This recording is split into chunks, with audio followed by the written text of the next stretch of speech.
Hello guys! Welcome back ulit sa ating channel. So sa videong ito ay pag-uusapan naman po natin ang mga lucky and unlucky combination ng mga kulay.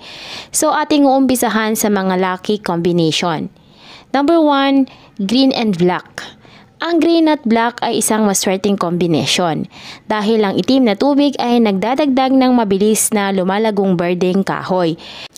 Dito ang wood ng ating earth ay inaalagaan na nagiging sanhi nito upang makabuo ng mahusay na kapalaran at nagbibigay lakas sa buhay. Ang kombinasyon na ito ay palaging auspicious. Ang kahulugan na nabuo dito ay isa sa mabuting kalusugan at patuloy na tagumpay. Ito ay isang mahusay na kombinasyon para sa taong 2020. Maaari mong gamitin ito para sa iyong logo ng corporation, sa iyong mga poster at sa iyong mga calling card dahil ang nakatagong mensahe ng kombinasyong ito ay mahusay. Green and red. Ang green at red ay isa din kanais-nais na kombinasyon dahil ang nakatagong kahulugan na nabuo kasama ang dalawang kulay na magkatabi na ito ay nagpapahiwatig ng pagkakaroon ng maraming resources upang mapunan ang iyong mga wishes at mapabuti ang tagumpay. Ngayong 2020, ito ay isang mahusay na kombinasyon na nagdadala ng mga mentor at kapaki-pakinabang na mga tao. 3. Red and yellow. Ito naman ay isang matatag na kombinasyon na nagdudulot ng mahusay na aktibidad, kanais-nais na mga resulta at magkakasamang epekto. Ang sinumang nagnanais na magtrabaho bilang isang koponan at upang magsulong ng mabuting kalooban sa pagitan ng mga manlalaro ng koponan ay magiging makikinabang mula sa kombinasyon na ito. Kaya kung naghahanap ka ng isang mahusay na scheme ng kulay para sa iyong koponan sa sports, maaari itong maging isang panalong kombinasyon sa inyo. Number 4. Ang red, yellow, and white combination. Ang red at yellow and white ay lumilikha ng pagkakaisa at kapayapaan. Ang mga elemento dito ay ang fire na gumagawa ng earth na gumagawa ng metal. Kaya sa huli ito ang pinagsama ng tatlong kulay. Number 4. Red, yellow, and white. Ang red, yellow, and white ay lumilikha ng pagkakaisa at kapayapaan. Ang mga elemento dito ay ang fire na gumagawa ng earth na gumagawa ng metal. Kaya sa huli ito ay pinagsama ng tatlong kulay na nagdadala din ng kayamanan. Mas mahalaga, nagdadala ito ng katatagan at pagkakaisa. Number 5. Blue, green, and red combination. Ito naman ay nagdadala ng tagumpay, katanyagan at pagkilala. Ito ay isang mahusay na kombinasyon para sa mga nais na umakyat sa hagdan ng karera dahil ito ay isang kombinasyon ng mga kulay na nagdadala ng tagumpay. Dito ang mga elemento ay ang tubig na gumagawa ng kahoy na gumagawa ng apoy. Maaari mong isubstitute ang itim para sa usul at brown para sa berde. Number 6. Yellow and white. Ang yellow and white ay isang mahusay na kombinasyon ng kulay. Ipinapahiwatig nito ang paglikha ng yaman, ang matagumpay na pagbabago ng mga mapagkukunan sa isang nagpapanatiling negosyo at ang paggawa ng mahusay na kita. Ngunit hindi ito pinapaboran para sa mga bandila at mga logo ng korporasyon. Tulad ng narito ang mga sangkap na ipinapahiwatig ay ang paggawa ng earth sa metal.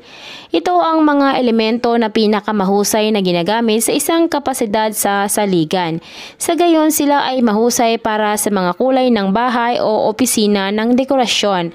Example, ang kombinasyon ng mga puting pader na may dilaw na mga highlights or light cream na dilaw na dingding na may metal ng anumang uri. Number 7. Black and white. Ang black and white ay isang mahusay na uri ng kombinasyon. Dito ang elemento ng tubig na itim ay nagpapahiwatig ng swerte ng kayamanan. Ay ginagawa ng puting metal na nagpapahiwatig din ng paglikha ng nagpapanatiling kasaganaan. Sa gayon, ito ay isang kombinasyon na lumilikha ng yaman. Ito ay mahusay para sa mga koponan sa sports at logo ng corporation. Ang itim at puti ay nagpapahiwatig din ng pagkakaisa ng yin at yang. Number 8. Yellow, white, and blue. Ang yellow, white at blue ay nagdadala ng yaman. Ito ay isang mahusay na kombinasyon para sa mga gumagawa ng negosyo o commerce. Maaari kang gumamit ng ginto sa halip na dilaw at itim sa halip na asul upang makamit ang parehong epekto. Ang mga elemento na nagtatrabaho dito ay ang earth, producing metal, producing water ay napaka-auspicious. Narito naman ang mga unlucky colors combination. Number 1, green and yellow. Ikinokonekta ng green and yellow ang elemento ng wood at elemento ng earth, na kung saan ay kombinasyon ng solong panig. Ang berdeng kulay sa kombinasyon na ito ay nagiging sanhi sa dilaw na mawalan ng ningning at kinang, na magiging sanhi na liwanag ay lalabo at mababawasan ng mga resources. Hindi ito isang mahusay na kombinasyon ng kulay kapag ang dalawang magkahiwalay na kulay berde at dilaw ay inilagay sa tabi ng bawat isa. Ngunit kapag ang kulay na ito ay pinagsama at pinaghalo upang lumikha ng isang mas lighter na shades ng green, ang epekto ay neutral at maaari ring maging swerte. Number 2. White and green. Ang white at green ay tiyak na hindi maswerte. Dito ang mga elemento ay nag-aaway-away sa isang mapanirang paraan na humihinto ang lakas ng paglago. Ang kombinasyon na ito ay nagdudulot ng kalamidad at kahit na karahasan. Sinisira ng metal ang enerhiya ng wood at maaari ring bawasan ng immunity sa sakit. Tanging sa mga pambihirang kaso lamang ay maaaring maging kapaki-pakinabang ang ganong kombinasyon. Ngunit ito rin ay pansamantala lamang. Ito ay mas okay kung iiwasan. Kung nais mong gamitin ang kombinasyon na ito, ipinapayong dagdagan ng berde at bawasan ng puti. Number 3. Red and white. Ang red and white ay katulad din ng isang kombinasyon na nagsasaad ng digmaan dahil ang fire na pula ay sumisilaw sa metal ng puti. Hindi inirekomenda ang kombinasyon na ito maliban kung ang puti ay prominent bilang na magbibigay ng pula na hindi nakakapinsala. Number 4. Black and red. Ang black at red ay nagpapahiwatig ng pagkakaroon ng fire at water, dalawang magkasalungat na elemento na may itim na pagsira ng pula. Ginagawa nitong kombinasyon na ito ay ang potensyal na mapanganib sa lakas ng pula at sa katunayan, ang dalawang elemento na kinakatawan ay magiging agresibo kapag magkapares. Mas mahusay na maiwasan ang kombinasyon na ito dahil nagdudulot lamang ito ng pagkakaiba-iba at mga problema kahit na sa una ay magdadala ito ng magandang resulta. Sa huli, ang kombinasyon na ito ay hindi hahantong sa napapanatiling mabuting kapalaran. Ang isang kaugnayan ng pula or itim na kombinasyon ay ang pula or asul na kombinasyon na kung saan kapag pinaghalo ay lilikha ng kulay lila. Ito ay isang special na kulay na may isang special na kahulugan sa mga inchik. Tulad ng lila ay ang tunay na kulay ng pagiging perpekto. Ito rin ang kulay ng langit at kapag pinagsama sa dilaw ay nagiging isang kombinasyon na nagsasaad ng maayos at napakaswerteng union ng langit at lupa. Number 5. Yellow at black. Ang yellow at black ay kumakatawan sa mga elemento ng earth na may tubig, isang mapanirang pagsasama. Ang mga insekto at mundo ng mga hayop ay puno ng mga nakalalason na halimbawa ng kombinasyon na ito at nagpapahiwatig sila ng panganib sa mga tao. Ang mga dumi ng insekto at bubuyog, tigre at iba pang mga reptilya ay nagdadala ng kombinasyon ng kulay na ito. Ang dilaw at itim na kombinasyon ay maaari ring makita sa maraming mga palatandaan sa kalsada bilang mga babala ng mga peligro.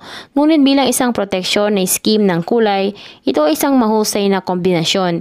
Dahil lumilikha ito ng isang matatag na kalasag laban sa mga taong gusto kang saktan. At ang panghuli natin ay ang blue or black. Ang parehong kulay asul pati na rin ang itim na nagpapahiwatig ng dumadaloy na tubig na nagdadala ng pagbabago at mabilis na communication. Ang daloy ng balita ay gumagalaw ng mabilis na parang daloy ng tubig na dumadaloy sa mga magagandang ilog ng mundo. Ang pagsusuot ng itim o asul sa 2020 ay nagpapalakas sa pagkilala at pagsulong sa swerte. Ang itim ay hindi masamang kulay na akala ng marami. Hindi rin ito kulay ng pagdadalamhati.